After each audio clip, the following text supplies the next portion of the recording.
Amawulire si malungi agava mu National Unity Platform olw'omubaka MP amanyidwa nga Susan Mugabi. Amawulire si malungi, ebigambo tebiwooma, ebintu si byangu n'akatono. Mwenna mwakitegedde nti omubaka ono yakubiddwa ab'ebyokwerinda olunaku olw'eggulo, wabula nga embeera evaayo gye ngenda okuba nga nkutuusaako. Ebigambo si birungi, tebiwooma n'akatono. NUP akaseera keerimu kakusoomoozebwa, naddala ng'abasajja beegasse okulaba nga bagisaanyaawo, kubanga sayidi ne sayidi bw'otunula eno Muhoozi n'otunuulira taata we n'otunuulira n'ab'amagye abamu abavaayo nga tebakyekweka, bamaliridde NUP okulaba nga bagisaanyaawo. Ebigambo si birungi, ebigambo si birungi ebiva mu National Unity Platform ekulirwa Robert Kyagulanyi Ssentamu. Abasajja beesomye okuba nga bagisuula. Njagala tuvaawo tutegeere biki ebigenda maaso mu bulamu bwa mubaka Susan Makula ng'onuuma ne MP owa sayidi zeeri e Buvuma mu district y'e Buvuma. Tugenda kubanga tubitunuulirako. Nga bwe nkutegeezezza, obulamu bwe bulabika nga si bwangu okusinziira ku bigambo Robert Kyagulanyi Ssentamu byavuddeyo n'ategeeza eggwanga ku mubaka ono. Tugenda tandikiraawo, wabula nga buli omu asabire munne mu ggwanga Uganda. Njagala kubeebazaako mwenna abatambula nange. Mwebale nnyo, mwebalire ddala mikwano gyange. Mukola kyamaanyi nnyo okubanga mugoberera omukutu guno. Eno ye DPTV Uganda, yenze Sajjime abeerawo kubanga mbatuusako ebintu ebyenjawulo. Njagala kubeebaza mmwe abali mu mawanga ag'ebweru naye nga mugoberera omukutu guno, ng'era mugamba gwe mukutu ogubawo amawulire, ng'era mugamba gwe mukutu gwe mwesiga okubanga gubatuusaako ebigenda maaso mu ggwanga, of course n'okwetooloola ensi yonna. Olunaku olwaleero tugenda kutambulira mu National Unity Platform olw'omubaka ono eyakubiddwa ebitagambika, era nga teyakubiddwa yekka wabula ne bannamawulire omulundi omulala bazzeemu okuba nga bakubwa, bazzeemu okuba nga bafuuyibwa pepper spray. Ogenda kuba ng'obiwulira, wabula nga ebintu si birungi n'akatono. Essaala yo ekyetaagisiza ddala. Mikwano gyange, ngenda kusaba genda maaso n'okuba ng'owa video yaffe like yakatwegattako. Mu ngeri emu genda maaso n'okuba ng'osubscribing omukutu gwaffe. Bingi bonna ab'osubscribinze nyiga akade, bingi by'otajja kubeera ng'osubwa updates ez'enjawulo naddala mu ggwanga Uganda, ez'ebyobufuzi, ez'ebyemizannyo, ez'ebyobulamu, ez'ebyobulimi na buli kimu ojja kuba obifuna butereevu wano ku DPTV Uganda. Nange Sajjime njagala kubategeezaako nti ayagala okulanga naffe kozesa ennamba y'essimu eri mu langi eya green, nze ngikwata. Ayagala okunneebuuzaako, ayagala okubaako ky'oyagala okuwabula oba okutuwabula, yita ku nnamba y'essimu eri mu langi eya green. Mu ngeri y'emu genda maaso n'okuba ng'okozesa ennamba z'essimu z'olaba ku mukono gwa right eziri mu langi eya black. Ezo za jjajja mu malansonga, jjajja mu malansonga. Mukubireko akubuulire, akutaasa oba akutikkula omugugu ogw'ebizibu ebikuzimbyeko akayumba.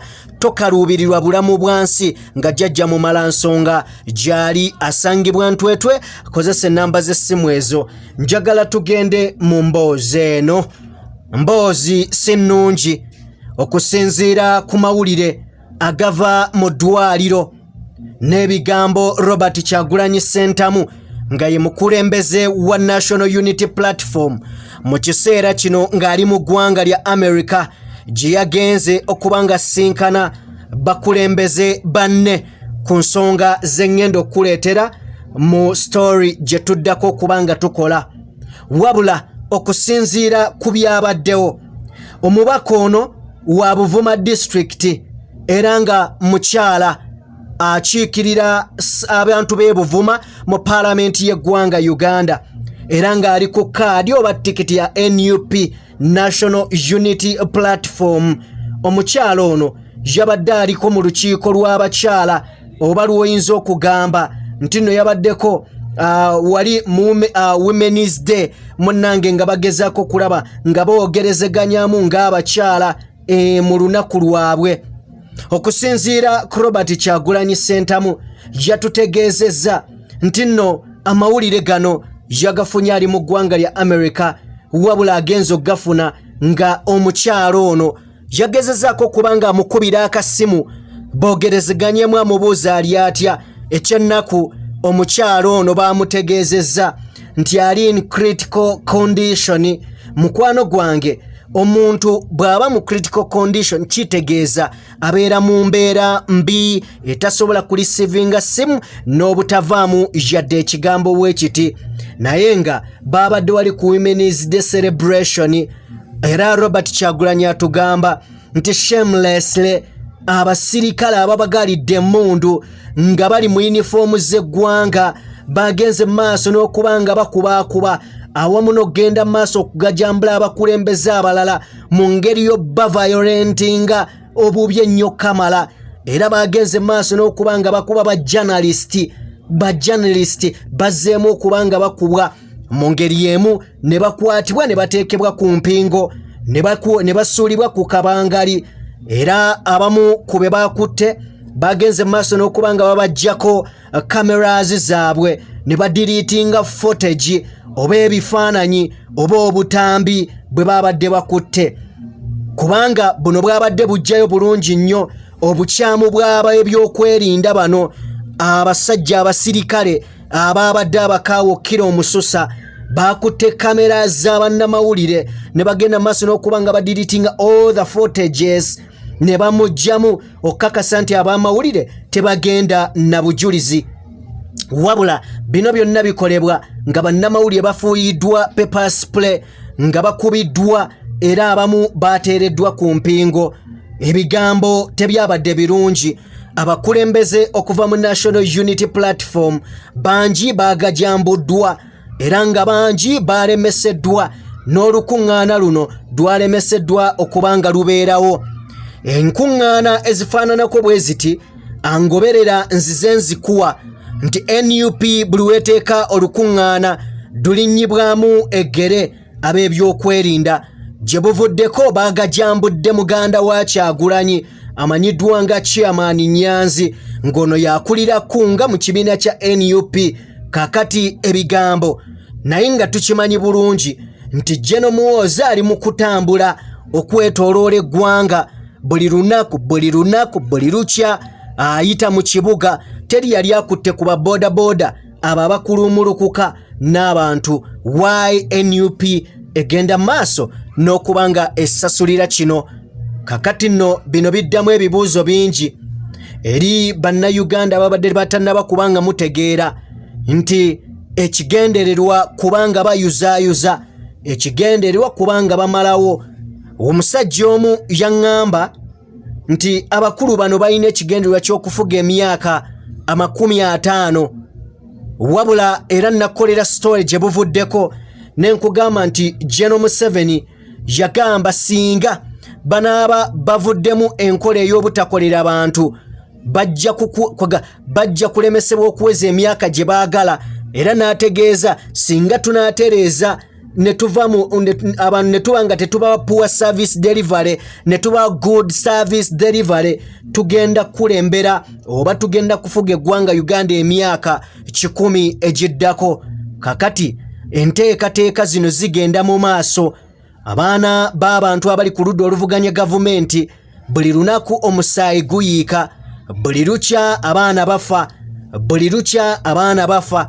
Ebintu eby'enkizo biremye okubanga abasajja bano babikolako era ngenda kuwa story kubanga General Museveni yaganye okusayininga etteeka ly'ebisiyaga, yaganye okubanga alissaako omukono era mpuliriza ngenda kujja nkunnyonnyole kantu ku kantu okusinziira ku mawulire ge tufuna okuva ku lupapula lw'amawulire olumanyiddwa nga The Guardian nga lufulumira wali e Bungereza, era nga tukimanyi bulungi nnyo nti Bungereza ye yabaninga Bobi Wine okugendayo olw'okwogera ku bisasiro. Kakati The Guardian yafulumizza dda amawulire ng'eraga nti General Museveni yaganye okuba ng'ateeka omukono ku tteeka ly'ebisiyaga. Ebyo ngenda kuba nga mbikuleetera n'ebisingakaawo, wabula njagala kwebaza nnyo gwe atambula nange abatuteekamu ssente be bakaawo ka Derrick Investments, bano nno nga bakafulu mu kukola obuyinja obudesigninga ennyumba neerabika bulungi, so very magida, neerabika ng'ey'abaminisita bano ababbye amabaati. Njagala kubeebaza mu ngeri y'emu, ate era tusabire nnyo naddala mmwe abawagira NUP muteekeemu essaala, otherwise akaseera ke mugendamu kazibu ddala nnyo naffe bannamawulire nga bwe twesabira, kubanga ebintu si byangu. Amazima gali nti akaseera ke tugendamu kagenda kubeera kazibu ddala nnyo. Eno side nga waliyo omusajja pretendinga, eno nga waliyo ali mu kulimba nti nno anoonya ntebe naye ng'akuumira taata mu buyinza, bingi bigenda kulabikako. Era eggwanga lyandibanga ligenda kwolekera ekintu ekitategeerekeka. Kale nno mwabali e Bulaaya musabire eggwanga Uganda, n'abali wano mulisabire. Mukama abankuumire. Peace and love.